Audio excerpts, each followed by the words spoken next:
Salut, salut! Aujourd'hui, on se retrouve pour un nouveau format, le grand test.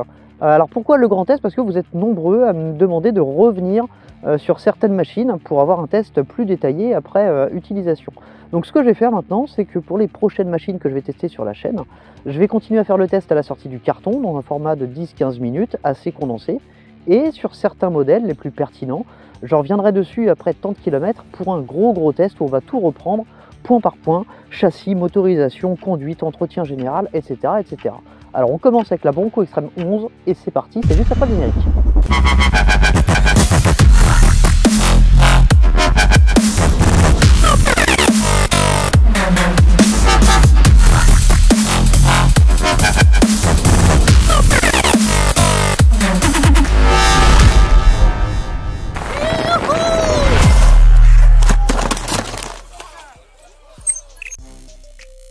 Bon, nouveau format, mais ça n'empêche pas un tout petit peu de forçage. Merci beaucoup à tous les abonnés et à tous les futurs abonnés. Vous pouvez continuer à vous abonner juste là ou me suivre sur Instagram, juste ici.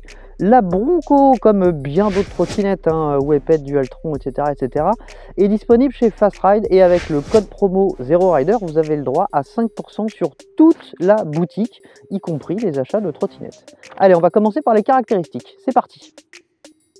La Bronco Extreme 11, c'est une trottinette de 11 pouces, comme son nom l'indique, en 72 volts, 35 ampères-heure.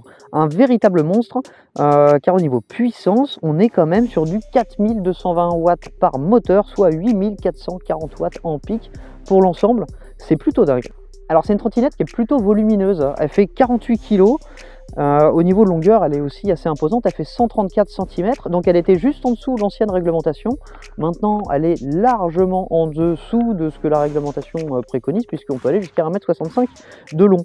Au niveau de la hauteur, elle est assez haute, le cintre par rapport au sol est à 1,33 m par rapport au sol. Et en largeur, elle est assez large. Là, on est sur un cintre d'origine de 680 mm et je ne serais que conseillé de passer sur un cintre de 720 voire 760. Elle n'en sera que plus confortable. Elle est fournie avec un chargeur ridicule de 1,75 ampères-heure, donc un temps de charge très long. Avec ce chargeur là, il faut compter une vingtaine d'heures. Chez pas mal de revendeurs du réseau Fast Ride, elle est fournie avec un chargeur 5 ampères gratuitement, et ça c'est pas du luxe. Une charge complète va vous coûter 39 centimes. 100 km en roulant débridé vont vous coûter 74 centimes. Ah ouais, elle est puissante, elle arrache, donc forcément elle consomme beaucoup. Et 100 km en éco vont vous coûter 32 centimes. Au niveau de l'autonomie, on peut parler de 120 km en mode éco, plutôt réaliste. Ouais, 52 km à peu près, c'est pas de l'à peu près, c'est même plutôt du précis à fond. Voilà, on a terminé pour les caractéristiques, on va passer au châssis et là on va reprendre les éléments point par point du bas de la trotte en haut de la trotte. Alors on va commencer par les pneus. Donc là moi je l'ai chaussé en off-road, bien entendu vous pouvez mettre du off-road, du semi-off-road, du pneu route, du pneu slick. Alors d'origine ce ne sont pas des jambes tubeless, mais vous pouvez changer par des jambes tubeless. Les freins, ce sont des freins hydrauliques avec des étriers nuts à double piston, donc un piston de chaque côté, contrairement aux Magura qui en ont 4. Cette version-là, elle est fournie avec les plaquettes ventilées, elle existe aussi avec des plaquettes non ventilées. Vu comment ça chauffe, je vous conseille quand même de remplacer des plaquettes ventilées par des plaquettes ventilées, ou si vous n'avez pas de plaquettes ventilées, de passer sur des plaquettes ventilées. Au niveau de l'entretien, il y a une purge à faire de temps en temps, des plaquettes à changer, ça dépend comment vous roulez et si vous roulez sous la pluie, parce que là elles vont s'user beaucoup plus vite. Mais bon, généralement vous faites quand même facilement 500 km avec un jeu de plaquettes. Donc au niveau de l'entretien, tout ce qu'il y a à faire, c'est une purge. Une purge, pour faire une purge, il faut démonter l'étrier avec ces deux BTR, celle-ci et celle-ci. Et ensuite la vis de purge, elle est par ici. Donc on met toujours un vase d'expansion en haut, on va ouvrir ici et vous allez réinjecter le liquide par le bas en actionnant régulièrement la poignée de manière à chasser l'air. Ensuite vous faites des allers et retours. Bon, ça c'est une vidéo qui mériterait d'avoir sa propre vidéo parce que la purge c'est assez simple et en même temps bien expliqué, ce sera beaucoup plus facile. Alors les disques, ce sont des disques de 160 qui sont interchangeables mais pas si facilement que ça puisque l'anthrax de fixation sur les roues est propriétaire.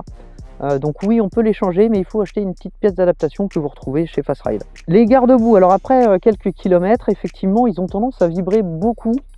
Alors c'est pas gênant, on les entend pas, c'est juste en vidéo où là c'est bien ridicule puisque vous voyez le truc clapper. Mais en tout cas, ils font taf, ils protègent bien. Il protège même très bien. Alors si vous souhaitez les retirer, l'arrière est plus compliqué à retirer que l'avant parce qu'il y a 2 fois plus de fixation et puis qu'il y en a qu'il faut aller chercher en dessous le garde-boue. C'est un peu plus simple, mais bon, voilà. Ce sont des garde-boue qui font le taf. Alors il y en a des nouveaux qui ont été redessinés, mais en fait ils sont un petit peu plus courts. Donc on peut aussi perdre un petit peu en efficacité. Alors la béquille, moi la béquille je la trouve pas mal. Alors certains la trouvent trop droite.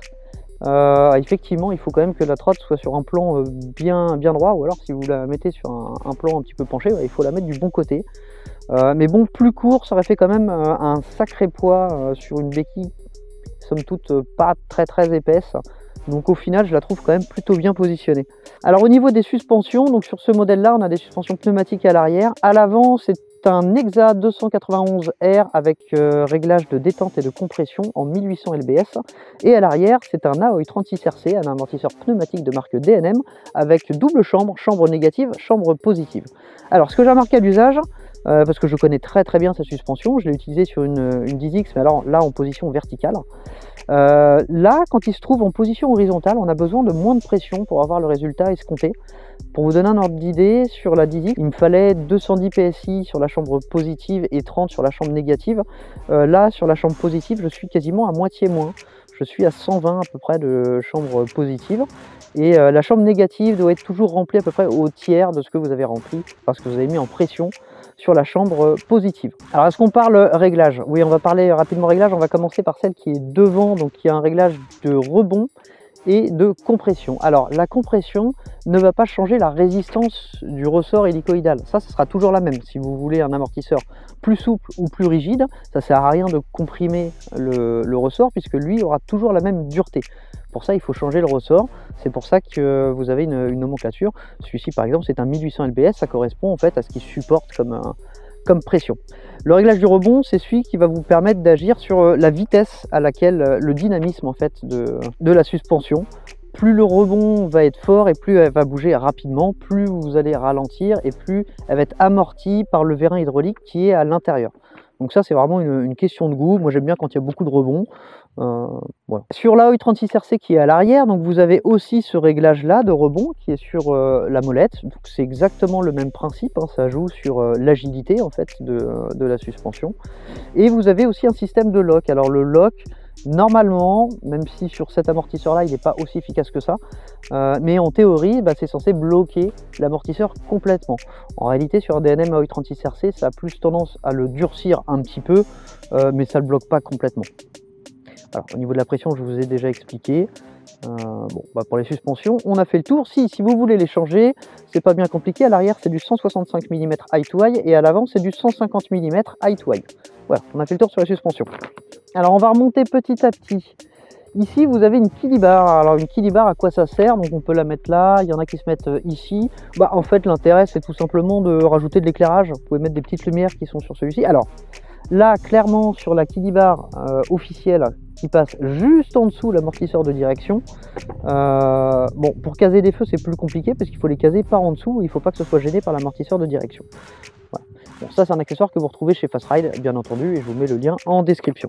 Alors, le deck, actuellement, on a un grip façon grip de skate, voilà, assez... comment dire, c'est comme son nom l'indique, c'est grippant. Et très salissant aussi. Moi j'ai horreur de ce genre de deck. Alors Bronco a présenté il n'y a pas longtemps via Fastride un nouveau deck en gomme en fait, rubber, voilà, qui est vraiment dans la tendance, qui est plus facile à nettoyer. Donc ça va être je pense le prochain changement parce que je déteste ce genre de deck. Alors le deck en lui-même, il y a de la place, il est grand, il est large, vous pouvez conduire les deux pieds derrière si vous voulez, devant, enfin bref, c'est un tank, c'est vraiment un tank. Alors pour poursuivre ce deck, on a ce marchepied. Alors c'est vrai que l'inclinaison elle est un petit peu forte, mais surtout le problème d'origine, là j'ai rajouté une pièce, c'est qu'on a ici un angle qui est vraiment pas agréable au pied. Donc en fait Bronco, à la demande de Fastride, a fait cette pièce là qui est super bien, qui vient compléter ce marchepied et qui permet d'avoir un angle un peu adouci au départ. Ça c'est un très bon accessoire. Alors on va revenir devant et on va passer sur l'amortisseur de direction. Alors l'amortisseur de direction il n'est pas compliqué à monter, encore faut-il le monter dans le bon sens. Donc voilà, ça c'est le bon sens et après il faut aussi réussir à le régler au bon endroit ici. Bah, écoutez, regardez un petit peu le modèle, là, il est bien positionné. Ce qu'il faut, c'est que le travel soit identique à gauche et à droite. Donc là, vous voyez, je vais jusque là à droite et à gauche, je vais jusque là. Donc on est vraiment au milieu. Donc voilà, pour régler ça, vous serrez d'abord bien ici et ici. Par contre, ça, vous le laissez assez large pour trouver la bonne position. Et une fois que vous l'avez trouvé, vous resserrez le tout. Alors le lock, c'est cette pièce-là, c'est cette pièce qui va maintenir la colonne en position verticale. C'est une pièce extrêmement importante puisque c'est ici qu'il y a le plus de contraintes. Donc chez Ponco, on déconne pas, hein, c'est vraiment de la grosse bague d'origine. Au niveau de l'entretien, moi ce que je peux vous conseiller, c'est de mettre de la graisse blanche au lithium dans l'axe de pliage à l'intérieur, en dessous, et de redescendre.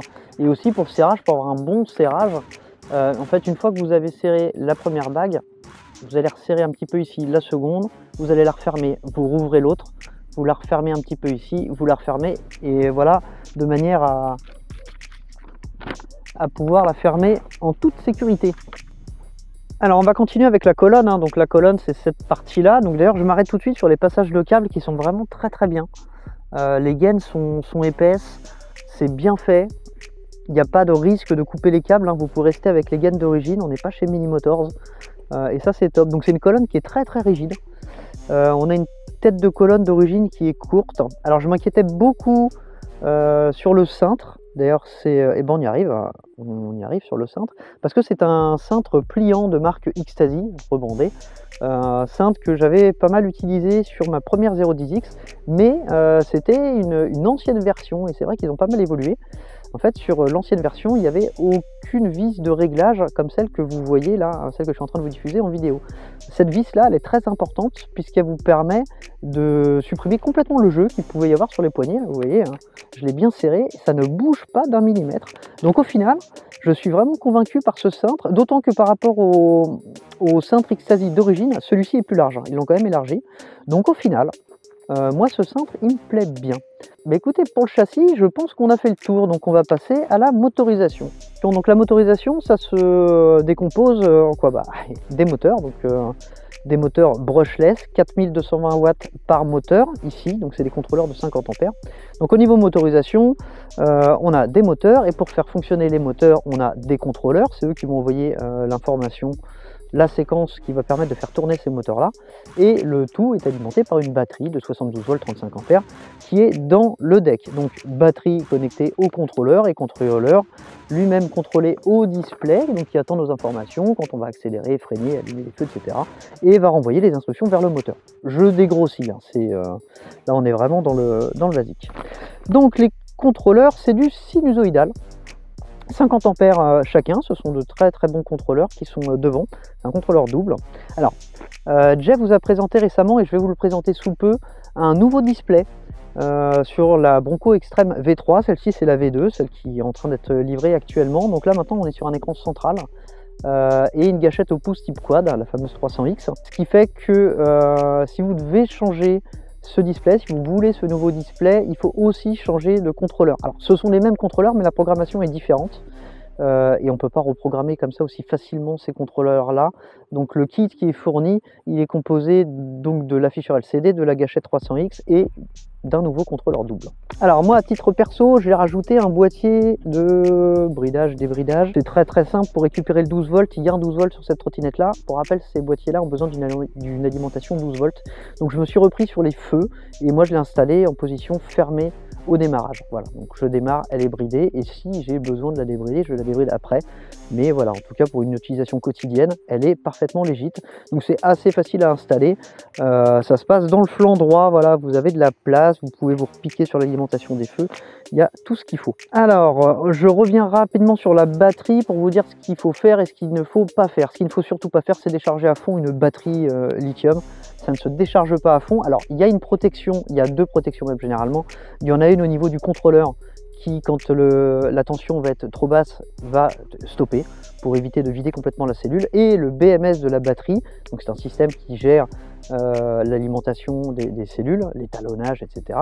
Lui aussi va être capable de couper si la tension est trop basse. Donc, malgré toutes ces sécurités là, évitez de descendre en dessous de 10% de batterie, c'est pas bon. Il vaut mieux la recharger très régulièrement.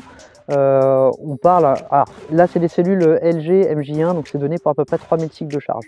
Ce qu'on entend par cycle de charge, c'est un cycle complet de 0 à 100. Si vous la branchez de 80 à 100%, vous allez faire 20% d'un cycle de charge. Donc n'hésitez pas à le recharger tout le temps. Par contre, attendez bien que les cellules aient refroidi. On ne recharge jamais une trotte qui vient de servir. Et surtout, si vous ne comptez pas l'utiliser pendant une certaine période, 3-4 semaines, et ben dans ces cas-là, ne la chargez pas à fond. Maintenez-la à 50-70% et vérifiez régulièrement que la charge ne tombe pas pour pas que les cellules se retombent à 0. Voilà, ça c'est des conseils qui sont applicables sur toutes les batteries de trottinettes électriques. Alors on va terminer cette partie motorisation électronique avec les éléments du cintre. Alors bien entendu on commence par les poignées. Bon, moi je les ai changés, j'ai mis des poignées ergonomiques. C'est un format, un diamètre tout à fait standard.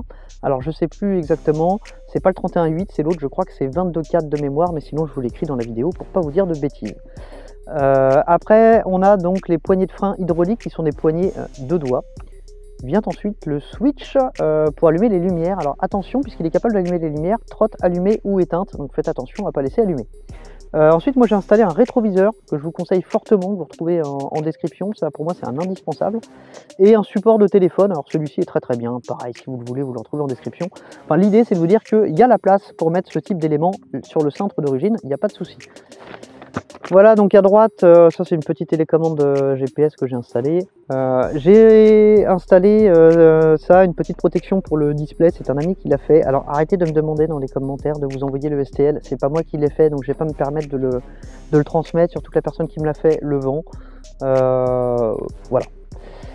On a ensuite le switch Eco Turbo Single Dual. Alors je vous rappelle, le mode Eco, c'est un mode qui va diviser la puissance par 2 des moteurs. C'est pas le mode qui va vous brider à 25 comme sur les trottes chinoises, c'est vraiment un mode économique. Et le mode Single Dual qui, comme son nom l'indique, vous permet de passer sur un ou deux moteurs.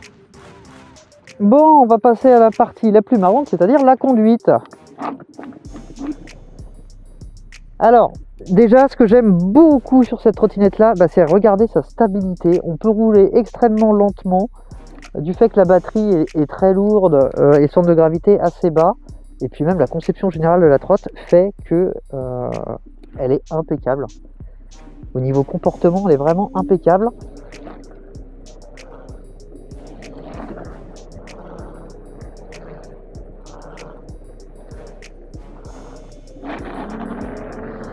Alors, quand elle est bridée, ce qui est plutôt curieux, c'est qu'on a toute la puissance jusqu'à 25 km/h.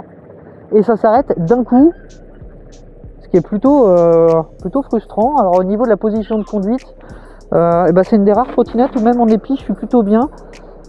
En épi, les deux pieds joints, je veux dire.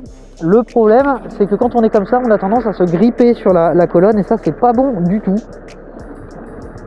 Donc je conseille quand même, comme d'habitude, d'avoir son pied d'appui sur le marchepied derrière et son pied faible devant.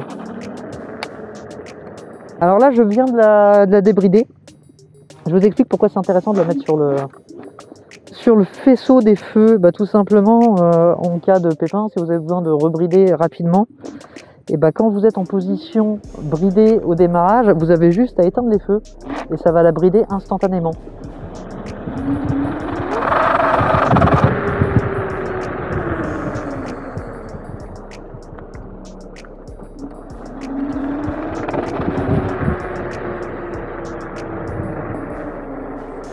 Ah, c'était là-bas. Bon, on va aller tester la VMAX. Par 10 degrés. Voilà, je préfère vous le préciser. Allez, c'est parti.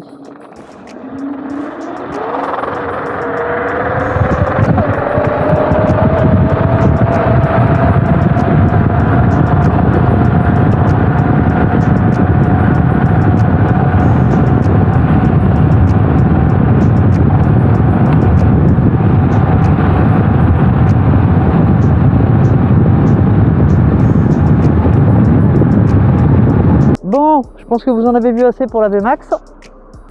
Bon, alors au niveau des suspensions, comme je vous disais tout à l'heure, moi sur l'Aoi 36RC qui est à l'arrière, je suis descendu à 110 lbs pour la chambre positive et 25 pour la chambre négative.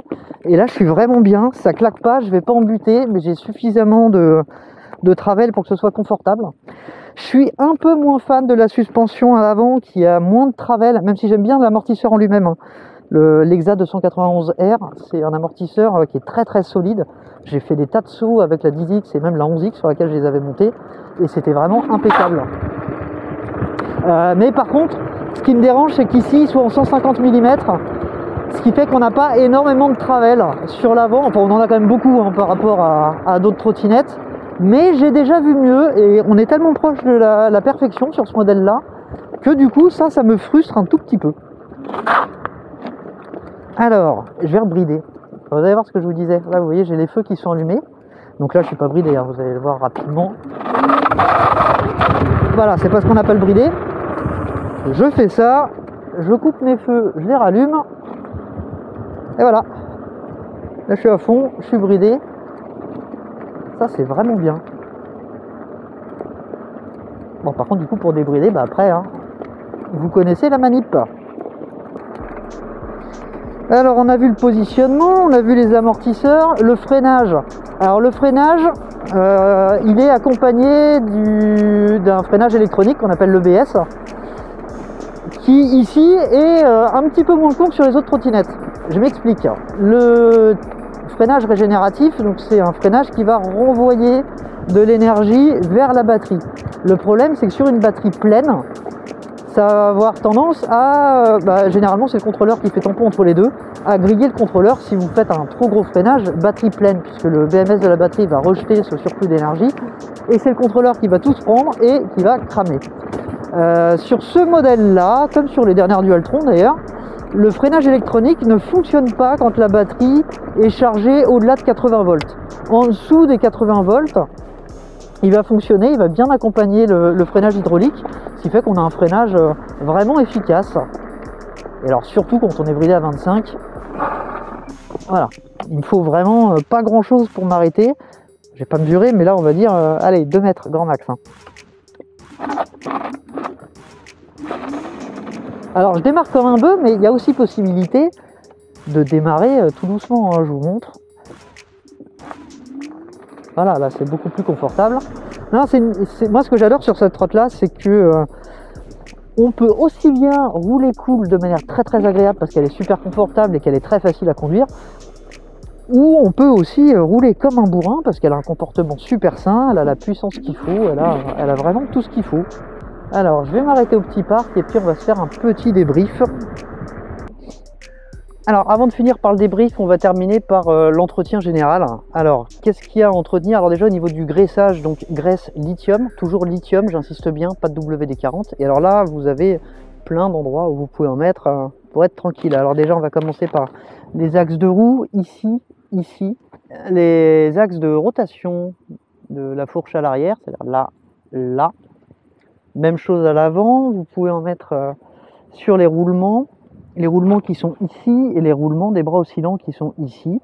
Vous pouvez même en mettre sur l'axe haut et l'axe bas de la suspension. Vous pouvez en mettre dans le lock, à l'intérieur, sur le collier et en dessous. J'en ai mis ici. Vous pouvez aussi en mettre, même si là, bon, ça sert à rien. Mais éventuellement, si vous en avez trop et que vous ne savez pas où le mettre, vous pouvez très bien en mettre sur le cintre dans l'axe de pliage. Au niveau du graissage, c'est à peu près tous les plaquettes, je vous dis, c'est à peu près tous les 500 km. Les pneus, si vous avez besoin de les changer, enfin si vous avez besoin de changer les chambres à air ou même les pneus, tant que vous restez sur du pneu à chambre à air, c'est très simple, vous pouvez ouvrir la jante en deux, ce qui facilite grandement le changement de chambre à air. Alors la bonne pression pour les pneus, ça dépend de votre poids, ça va dépendre si vous roulez sur la route ou si vous roulez sur des chemins de terre. Généralement en off-road, il faut sous-gonfler les pneus, ça permet d'avoir un petit peu plus de grip. Donc moi en off-road, je mets 2 barres et demi à peu près, pas plus. Par contre sur route, je mets 3,5 barres, vous pouvez même aller jusqu'à 4. Voilà, la bonne pression sur route entre 3,5 et 4 et hors route 2,5. Au niveau des pièces à resserrer régulièrement ou en tout cas à vérifier, en premier lieu les axes de roue à l'avant, à l'arrière. Bon, même si ici ils n'ont pas bougé, mais ça c'est extrêmement important, il faut les vérifier régulièrement. Vérifier que le lock ne soit pas défait non plus. Vous pouvez resserrer aussi là régulièrement. Alors, je vous dis ce qu'il faut vérifier régulièrement, mais là, moi pour l'instant, je n'ai rien eu à resserrer. Franchement, tout tient très très bien. On a une visserie de qualité. avec du frein filet sur pas mal, ce qui fait que ça tient vraiment bien le coup. Alors oui, je viens de me téléporter parce que j'ai oublié une séquence importante, c'était de vous parler des réglages du display. Je vais vous énumérer à peu près tous les réglages. Alors il ne faut pas y toucher forcément, hein. Si vous avez aucun problème, n'y touchez pas. Mais bon, voilà, je vous donne la liste des réglages. Donc pour accéder aux réglages, comme sur la plupart des displays, c'est Power et Mode en même temps. Le P1, c'est la luminosité du display. Le P2, c'est le switch entre kilomètres et miles. Le P3, c'est la tension de la batterie. Donc là, on est sur du 72 volts. Le P4, c'est le temps avant la mise en veille, c'est-à-dire le temps avant que la trottinette s'éteigne. Le P5, on n'y touche pas. Le P6, c'est le diamètre des roues, donc c'est ce qui va conditionner la vitesse affichée en km/h sur le display. Le P7, c'est le nombre de paires d'aimants dans les moteurs, donc 28 paires d'aimants, 56 aimants par moteur. On n'y touche pas. P8, on n'y touche pas. P9, c'est pour le kickstart ou pas. C'est-à-dire que si vous êtes sur 0, vous n'avez pas besoin de la pousser pour la démarrer. Et sur 1, vous devez pousser au-dessus de 3 km/h pour démarrer. P10, inconnu. P11, inconnu. P12, c'est la puissance de l'EBS, c'est-à-dire le freinage. C'est gradué de 1 à 5, 5 étant le plus fort, 1 étant le mini. P13, inconnu. P14, inconnu. P15, tension de coupure des contrôleurs, donc sur une 72 volts, la tension elle est fixée à 60 volts. C'est pas ça qui va conditionner la coupure qui est programmée sur les contrôleurs. Si les contrôleurs ont décidé de couper à 60 volts, c'est comme ça, c'est fixé par le contrôleur. Là, ce que ça va conditionner, c'est l'affichage sur le display d'une erreur quand vous descendez en dessous des 60 volts. Le P7, P16, c'est pour remettre à zéro l'odo. Je vais pas rester longtemps là-dessus parce que ça, c'est pas normal qu'on puisse y accéder aussi facilement, surtout pour la revente derrière. P17, régulateur de vitesse. Donc sur 0, il n'est pas actif. Sur 1, il est actif. Comment ça marche? En fait, quand vous allez maintenir votre vitesse 7 ou 8 secondes, ça va la maintenir. Vous allez pouvoir relâcher la gâchette d'accélération et ça ne s'arrêtera d'accélérer que quand vous appuierez sur le frein. P18, réglage de la compensation de la vitesse affichée par le display en pourcentage. Alors en fait, vous avez toujours un décalage sur la vitesse qui est affichée sur le display par rapport à la vitesse GPS. Et en fait, ce réglage-là va vous permettre de l'affiner en pourcentage. Par exemple, vous allez lui demander d'afficher 80% de la vitesse qui est normalement relevée. Ou 120%, voilà. On a terminé pour les réglages. Pour l'entretien, je pense qu'on a fait le tour. Alors si, moi j'ai eu un petit souci avec un verre de direction, alors pas celui qui était fourni d'origine, j'ai voulu faire mon malin et j'en ai pris un que j'avais déjà, qui était noir, qui me semblait plus joli que sur la Bronco, et je me suis rendu compte que avec cet amortisseur, je guidonnais encore. Pourquoi? Parce que je me suis rendu compte que en fait sur le Travel, il avait une fuite. Donc vérifiez bien que votre amortisseur de direction fonctionne bien. Pour ça, c'est simple. Vous l'actionnez comme ça et si jamais vous entendez le moindre glouglou et qu'il y a un point où il est plus souple, c'est qu'il faut le changer, c'est qu'il y a une fuite quelque part. Voilà. Bon, on va passer à l'appréciation générale. Alors c'est une trotte que j'adore, hein, ça vous l'avez compris. C'est de très très loin la trottinette la plus rigide et la plus solide que j'ai eue. C'est un char d'assaut dans tous les sens du terme. Elle est increvable, elle est extrêmement solide, rien ne bouge, tout est bien étudié, la rotation des bras oscillants se fait sur de vrais roulements étanches en plus, ce qui n'est pas le cas de toutes. Les gaines de câble ne sont pas stressées, il y a ce qu'il faut au niveau puissance, elle est confortable, elle est facile à conduire, que ce soit à basse ou à haute vitesse. Il y en a beaucoup qui la réduisent à une copie de Dualtron. Franchement, je ne suis pas du tout de cet avis-là. Et encore, en plus, copie de Dualtron, je vois pas trop en quoi, mis à part qu'il y ait 2 LED de chaque côté sur le deck. Pour moi, c'est le seul point commun, puisque les suspensions n'ont strictement rien à voir. On est sur des suspensions à cartouche, hein, sur les Dualtron, alors que là, on est sur des suspensions beaucoup plus traditionnelles. On a des bras oscillants qui sont sur des roulements à billes qui sont très très solides, on a des bons freins hydrauliques, on a un excellent lock, on n'a pas à reprendre tous les câbles, donc franchement la réduire à une copie de Dualtron, je trouve que c'est une connerie. Alors effectivement ils ont peut-être regardé un petit peu ce qui se faisait dans la concurrence, mais pour prendre le meilleur de chaque marque, je pense au train avant qui ressemble beaucoup à ce qui se fait chez Zero, et qui est un très très bon train avant. À l'arrière, ils ont vraiment innové. Là, pour le coup, ils ont innové parce qu'un positionnement à l'horizontale, je n'ai encore jamais vu ça sur une trottinette à part chez eux. Donc voilà, vous l'avez compris, c'est une trotte que j'adore. C'est celle que j'utilise le plus souvent. Elle répond à tous mes besoins, que ce soit sur route, en dehors de la route, en roulant doucement, de manière légale. Elle comble vraiment tous mes besoins. Bah écoutez, j'espère que ce format extra large vous a plu. N'hésitez pas à me dire dans les commentaires hein, si vous voulez revoir ce format-là pour d'autres modèles. Et puis bah, moi je vous dis à très bientôt pour une prochaine vidéo. Salut, salut!